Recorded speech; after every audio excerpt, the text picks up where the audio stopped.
Good morning. It's actually really close to 4 in the morning right now on March 20th. Why am I up? Well, if you couldn't tell by my gigantic face and 18 chins, it's detox week.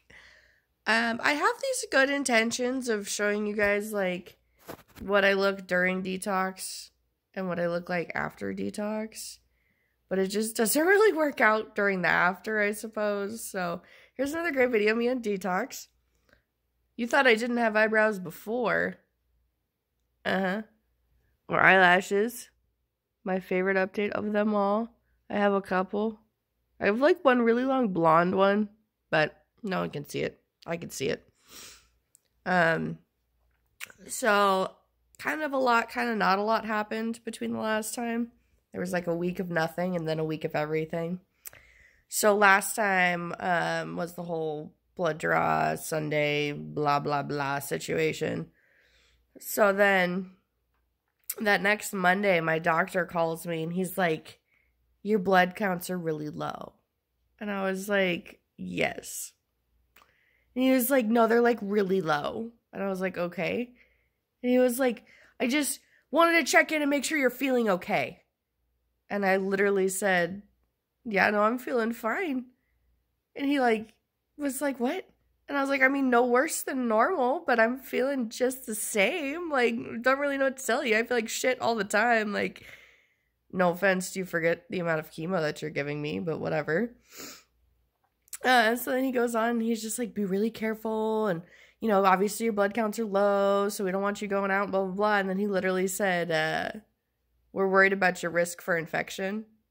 And I was sitting there and I was like, oh, now we're worried about infection. Okay, that's nice. So that was kind of funny. But then nothing actually ended up happening the rest of that week. Just because I guess he wanted to get my blood numbers on a day that I was lowest. And I guess that's Sundays now. So I don't know if I'm going to continually get blood draws on Sundays or not. But I hope not, because that's a pain in my butt. If it's anything like last time. But I guess we'd know to go to the South Clinic, but whatever. Still don't want to do it.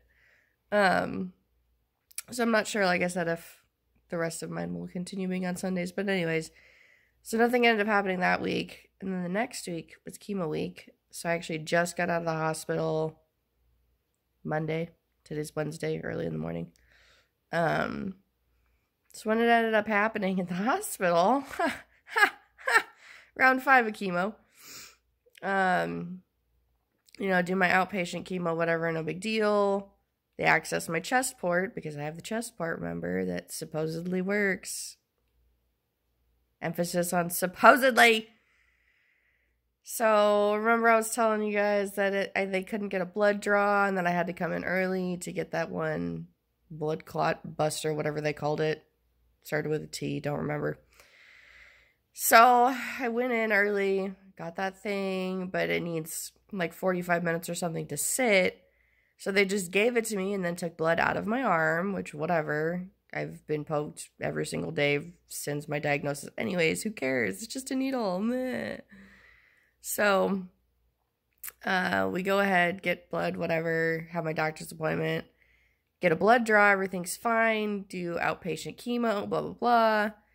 Then they call me, say, come in, we have inpatient room for you, etc. You get there, and I left my chest part access, which means, so they obviously poked me with a needle since there's nothing here. This is what it looks like right now. There's nothing here right now, just the port itself. So to access it, they poke you with a needle, and then there's like a little tube that's attached to it. So remember the round 4, I got poked 7 times to get access. So I was like, oh, let me just leave it accessed because why not? So I left the chest part accessed, but they couldn't get a blood draw. And I was like, yo, we just gave me that, like, the thing that was supposed to get rid of my blood clots. You remember that thing? What happened to it? What? So they ended up re-accessing me 2 more times. So I was accessed 3 total times, which again just stabbed me with a giant needle. It's like 14 gauge, or not that big, but huge. Just like a really big needle that I've been poked a million times, so I just don't want to do it anymore. Like, and again, I don't heal, so my chest part, as you can see, is still not super healed. Whatever. So then they still can't get a blood draw, and there's this nurse that's been there for 30 years. Oh, I've never seen this before. Go figure, that's my life. And she wants to do like a dye test. What's it called? A dye study. So basically they inject my part with dye over like not a microscope. Wow, it's 4 in the morning and I can't think. Or is it the chemo? Anyways, big camera, magic camera that goes inside. Not like a CT, but radiology? I went to radiology. I don't know what it's called. Whatever. Dye test. Inject into chest. See where it goes. Big camera. Videotape. Yay, we know where it's going. So it's not, because chemo destroys tissue. So if it gets outside of my blood vessels, then, I'm like losing arms and shit. So like, let's not do that. Remember when we just saved my leg from the leg port situation because of the infection? Let's not lose my arm because you can't get chemo into a vein when I have like 5 total veins that work in my chest. Like, let's not do that, please. Thank you. So lots of irritation, lots of frustration. We didn't even end up starting chemo until 11:30 that night. And they're 24-hour bags, so that means I have to change out my bag at 11:30 at night now. And like, I don't know if any of you have ever spent the night in the hospital, but you do not get any sleep, period. It's not a comfy bed. Everyone's waking you up. They want to poke me. They want to take my blood pressure. They want to talk to me. They want to give me medication. They want to change my chemo now. Ugh, it's just too much. So I was already frustrated about that. Whatever. Gets going. We still can't get a blood draw. Long story short, the entire time I get there Wednesday night, well, Wednesday afternoon, can't get a blood draw. They gave me more medication, but the medication has to sit. So it like sits for 45 minutes and then you try. And if it doesn't work, you sit for another 45 minutes. So that's, like an hour and a half. So then the next day, my chemo didn't start until like 2 in the morning. And then the next day, my chemo didn't start till 4 in the morning. And then they couldn't get a blood draw, period. So I guess this was probably Saturday morning. They just stopped giving me chemo at 4 in the morning. And they're like, oh, we can't get a blood draw. We're just not going to do chemo. So it's like, oh, the whole point of chemo is to do it very consistently, follow a schedule. You don't take any breaks. We're already taking more breaks than we're supposed to. We're already super behind schedule. Like, what are you doing? So maybe it was Sunday that this happened again. Times, not really sure. They all kind of blend together. But so whatever morning it was, we hadn't done chemo since like 4 in the morning. And then so there's like a weekend oncologist and then my main oncologist, just because no one works all the time. Everyone works all the time and no one works all the time. You know what I'm saying? So my weekend oncologist comes in and he's, I always feel bad for the weekend oncologist because they're like not my oncologist. So then they don't really know what's going on. So then it's just a never-ending story of, well, this is what I heard. Okay, well, you haven't been there. Like, So he was really nice, don't get me wrong, but he was just walking into it. So he's like, what the hell's going on? Like, I don't really know what to do. Let me make this call and blah, blah, blah. So eventually, we call in IV therapy, which is fancy special needle nurses, not really sure. And then all the other nurses and everyone's talking to everyone. And there's literally probably at least like 10 or 15 people trying to figure out why I can't get a blood return from my chest. And I don't remember if I said why blood return's important, but basically it just shows that it's going into a vein.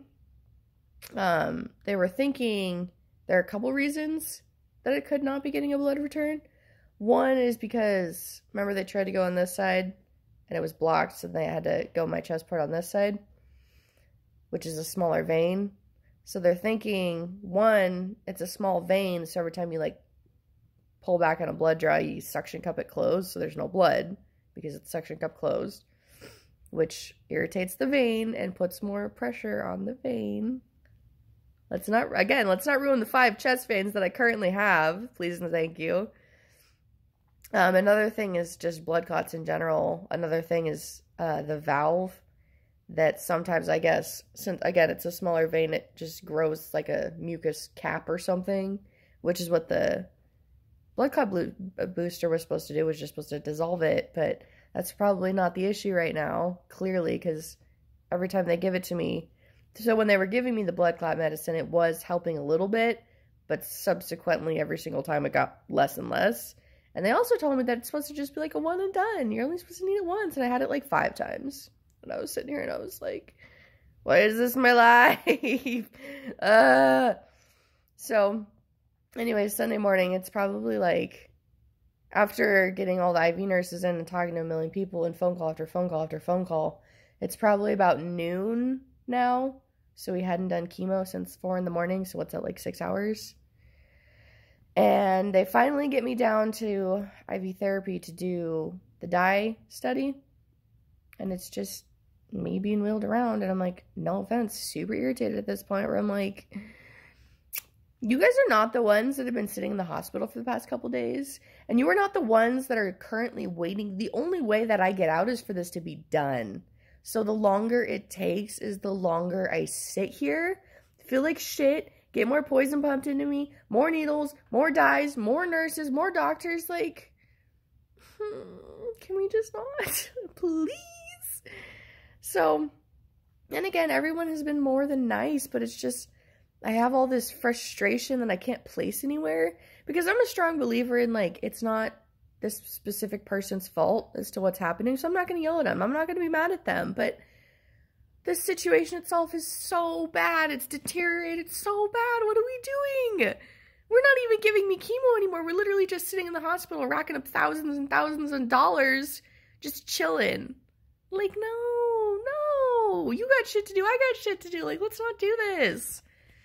So they wheel me down to IV therapy, wheelchair, because I can't walk because, you know, chemo. And they put me under this little, well, big, it was actually really big, magnet, whatever it is. I don't know, it's a magic camera that does whatever the hell it does. Inject me with some more dye. They're poking me more. And, you know, the doctor's just like, yep, nope, looks good.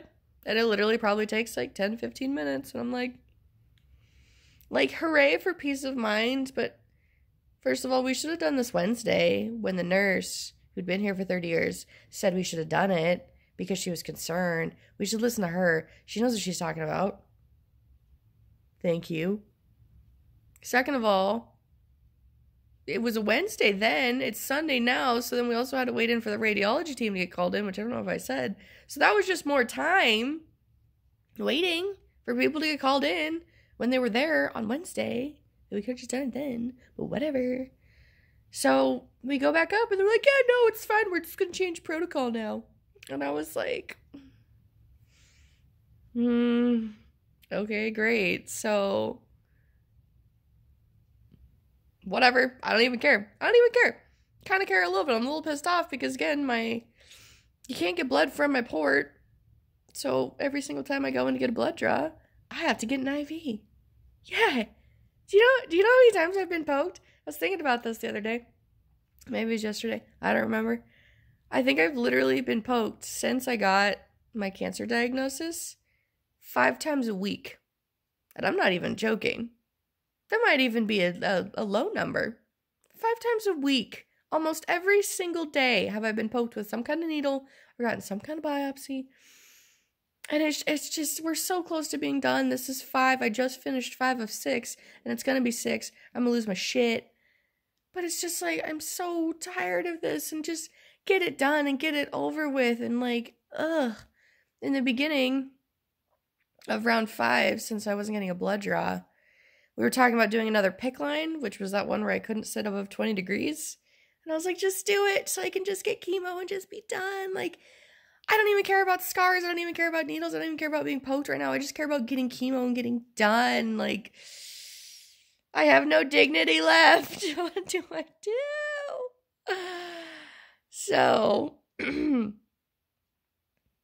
ended up getting chemo. Got more chemo. Got out Monday afternoon, whatever time we ended up getting out, like 2 or 3 or something.